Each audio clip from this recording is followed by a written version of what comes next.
favor, su nombre y su RUT para que pueda dar inicio a su exposición.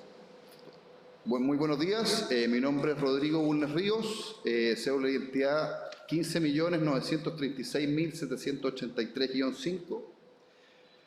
Bueno, empezando mi presentación, lo primero que quiero decir es que creo en Dios, soy de creencia cristiana, estudié Derecho y me recibí de licenciado en Ciencias Jurídicas el año 2010.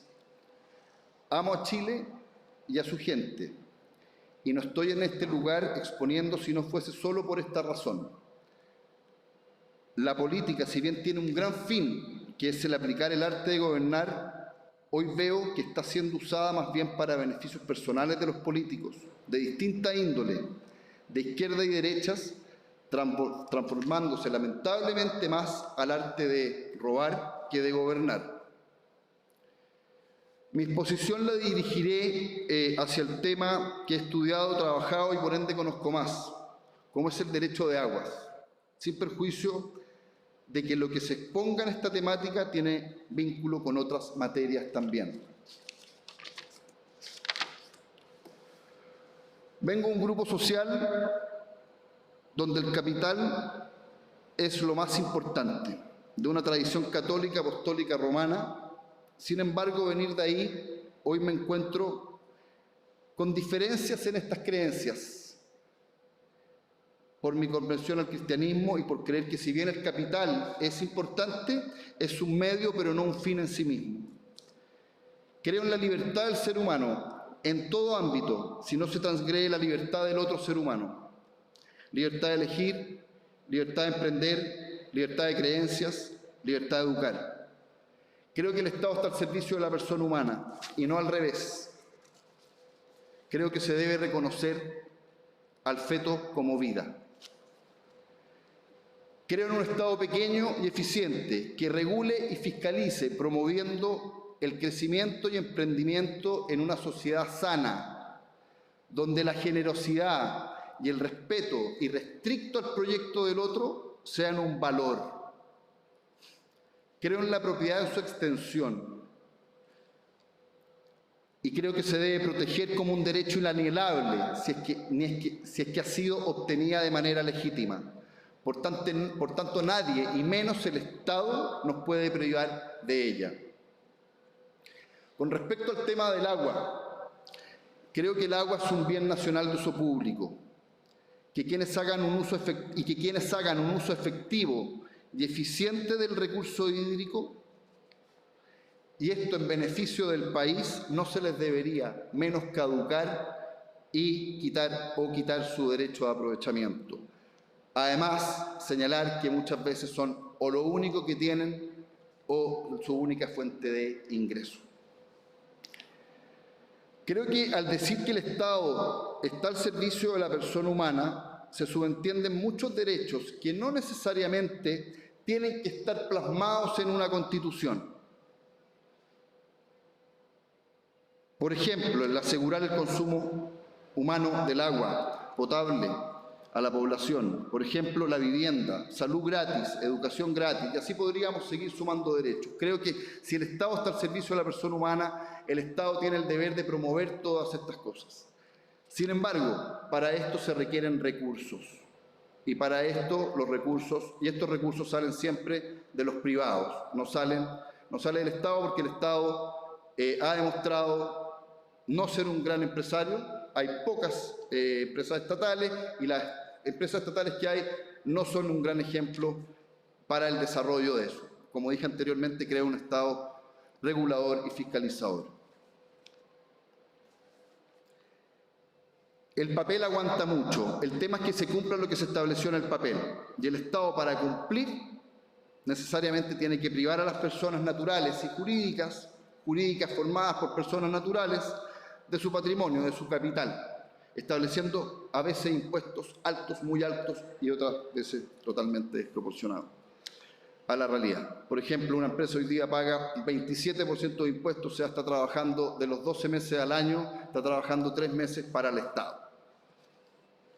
Y si eso tuviese una relevancia específica por ejemplo, mayores beneficios educacionales, vivienda, etcétera, sería otro el panorama, cosa que hoy día no vemos en nuestro país.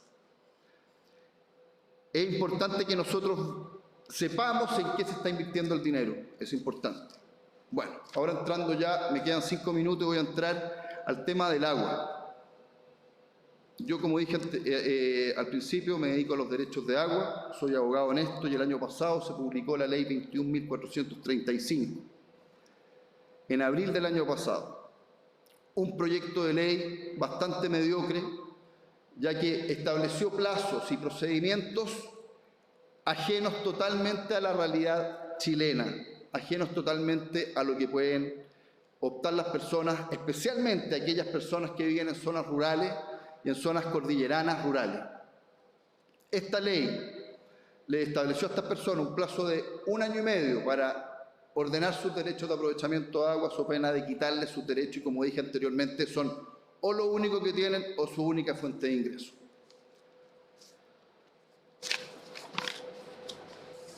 Esto demostró, publicada esta ley, me doy cuenta de esto y empiezo a realizar distintos tipos de charlas, tanto en Rancagua como en Carén, para avisarle y comunicarle a las personas que si no hacían estas cosas, el Estado le iba a caducar su derecho, lo iba a expropiar o lo iba a multar con tremendas, con multas bastante excesivas. Producto de esto y que otras personas también estaban en la misma posición mía de dar advertencia de lo que estaba pasando, estas charlas fueron gratuitas, sin perjuicio de que es mi profesión y que obviamente yo presto servicios en derechos de agua. Y producto de esto salieron 4 nuevos proyectos de ley, cuatro proyectos de ley para modificar los plazos y facilitar los procedimientos, entendiendo de una ley que se tramitó 11 años en el Congreso, o sea, del 2010 hasta el 2021, dando advertencia de lo malo que fue esta ley. O sea, tuvieron que hacer 4 proyectos de ley inmediatamente después de publicada porque esa ley estaba totalmente ajena a la realidad de las personas del país, queriendo expropiar y caducar los derechos de aprovechamiento de todas estas personas. Entonces, en base a eso, es que pido, y es por lo que estoy acá, que se le proteja a las personas, especialmente a aquellas que no tienen información, aquellas que dependen muchas veces de cómo operan las instituciones estatales, tanto el Poder Ejecutivo, Legislativo y Judicial, la burocracia del Estado, que no le endosen a las personas naturales, menos a los agricultores, a los ganaderos, a gente que no tiene cómo ante estas cosas defenderse. Porque si no tienen información, hay burocracia en el Estado, las instituciones no funcionan y les van a ir a quitar el derecho. Por lo tanto, pido que en esta Constitución y en este proyecto de Constitución se prohíba interponer la palabra temporal, o sea, se elimine la palabra temporal y se le asegure a estas personas su derecho de aprovechamiento de agua y que nadie se los va a quitar y que se le dé, el Estado promueva y facilite para que se les informe, para que se les colabore, pero en ningún caso el Estado, porque el Estado está al servicio de la persona humana, ¿no es cierto?, lo tenemos que entender de esa manera, quitarle los derechos. Y esto en agua, así como dije al principio de mi exposición, esto en agua, pero esto lo podemos extrapolar a la educación, a la salud, a la vivienda, a todo. O sea, el Estado tiene que estar al servicio de la persona humana y darle las facilidades. Muchas gracias. Y las facilidades para emprender. Por lo tanto, ya para terminar con esta exposición, quiero dar las gracias por haberme dado la posibilidad de poder exponer mi idea. Sé que mis ideas capaz no son lo más de moda, pero son mis ideas y las creo y las voy a seguir defendiendo hasta el día que me muera. No estoy en política por intereses políticos y tampoco estoy en política. Como dije al principio, creo que para estar en política tenemos que cambiar el foco primero. O sea, estamos al servicio de las personas, no el Estado, no las personas al servicio del Estado. Por lo tanto, eso es lo que yo quería decir. Y les dejo esta pregunta, o sea, finalmente, dejarles si el Estado está trabajando para las personas o nosotros estamos trabajando para el Estado. Eso es mi posición. Muchas gracias. Agradezco su presencia y participación en este significativo acto, que es muy importante para el desarrollo de nuestra nueva Constitución. Muchas gracias.